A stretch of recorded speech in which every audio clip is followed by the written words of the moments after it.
Halo semuanya, kali ini yuk kita bedah bareng salah satu kisah paling mendasar dan paling menyentuh dalam sejarah keimanan. Kisah Nabi Ismail alaihissalam. Hidup beliau itu benar-benar cerminan soal pengorbanan, ketaatan, dan keteguhan hati yang relevan banget sampai sekarang. Nah, sebelum kita lanjut lebih jauh, coba deh renungin sebentar pertanyaan ini. Kita semua kan pasti pernah dihadapkan sama pilihan-pilihan sulit. Tapi kisah yang bakal kita bahas ini levelnya beda. Ini tentang sebuah ujian yang menuntut pengorbanan paling puncak. Dan inilah inti dari perjalanan hidup Nabi Ismail. Oke, jadi untuk benar-benar ngerti kisahnya, kita mesti kenalan dulu sama keluarganya. Beliau ini adalah putra dari Nabi Ibrahim, yang kita kenal sebagai bapak para nabi, dan ibunya, Siti Hajar, seorang perempuan yang imannya luar biasa tangguh. Coba deh, bayangin sejenak, dapat perintah langsung dari Tuhan buat ninggalin istri dan bayi yang baru lahir di tengah gurun yang tandus, kering kerontang. Nggak ada air, nggak ada tanda-tanda kehidupan sama sekali. Ya, disinilah ujian iman mereka dimulai. Sebuah perjalanan yang menuntut kepasrahan total. Dan justru dari lembah yang sunyi inilah, di tengah situasi yang kelihatannya tanpa harapan, sebuah keajaiban bakal lahir. Iman mereka diuji sampai titik batasnya, dan ganjarannya, itu akan mengubah sejarah manusia untuk selamanya. Jadi ceritanya, pas bekal air mereka udah ludes dan tangisan putranya makin lemah, Siti Hajar nggak nyerah gitu aja. Didorong oleh insting seorang ibu, beliau lari 7 kali bolak-balik antara Bukit Safa dan Marwah, demi mencari setetes air. Ini benar-benar gambaran keputusasaan yang beradu dengan harapan yang nggak pernah padam. Dan bener aja, di puncak usahanya yang tanpa lelah itu, keajaiban pun terjadi. Tepat di dekat kaki mungil Ismail, tiba-tiba memancar mata air dari tanah yang tadinya gersang.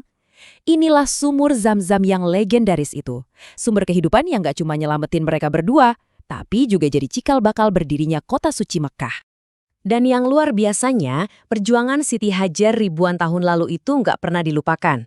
Tindakannya sekarang diabadikan jadi ritual sa'i, salah satu rukun inti dalam ibadah haji dan umroh. Jutaan jemaah haji setiap tahunnya napak tilas, mengikuti jejak langkah keteguhan seorang ibu. Keren banget kan?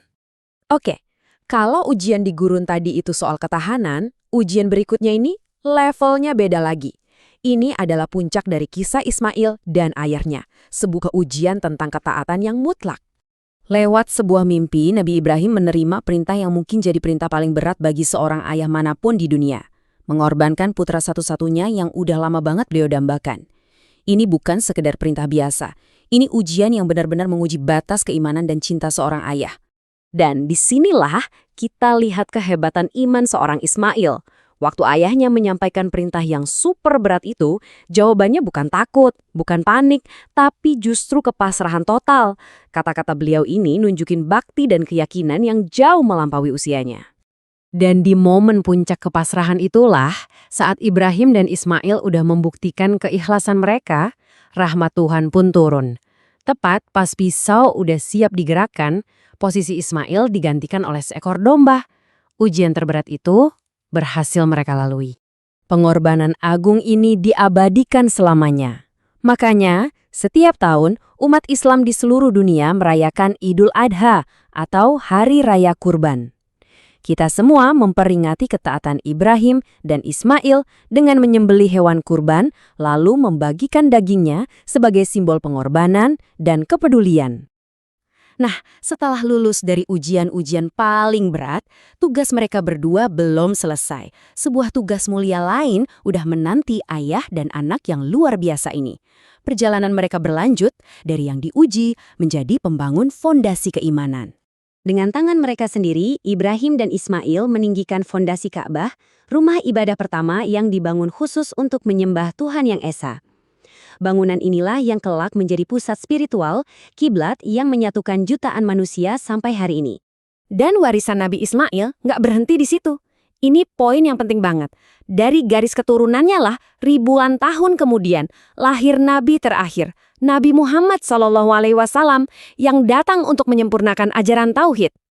Jadi, setelah ngikutin perjalanan hidupnya yang luar biasa, apa sih yang bisa kita ambil sebagai pelajaran?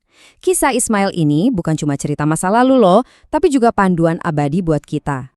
Inti dari karakter beliau itu bisa kita lihat dari kesabarannya saat diuji, ketaatannya yang tanpa syarat, baktinya yang tulus ke orang tua, dan keteguhannya dalam memegang prinsip.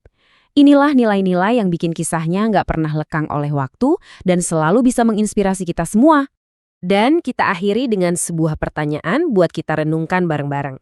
Kisah Ismail ini kan intinya tentang ketaatan pada Sang Pencipta. Nah, di tengah dunia modern yang serba banyak pilihan dan gangguan ini, apa sih arti taat buat kita? Gimana caranya kita menerapkan semangat pengorbanan dan kepasrahan ini dalam hidup kita sehari-hari? Terima kasih banyak udah menyimak.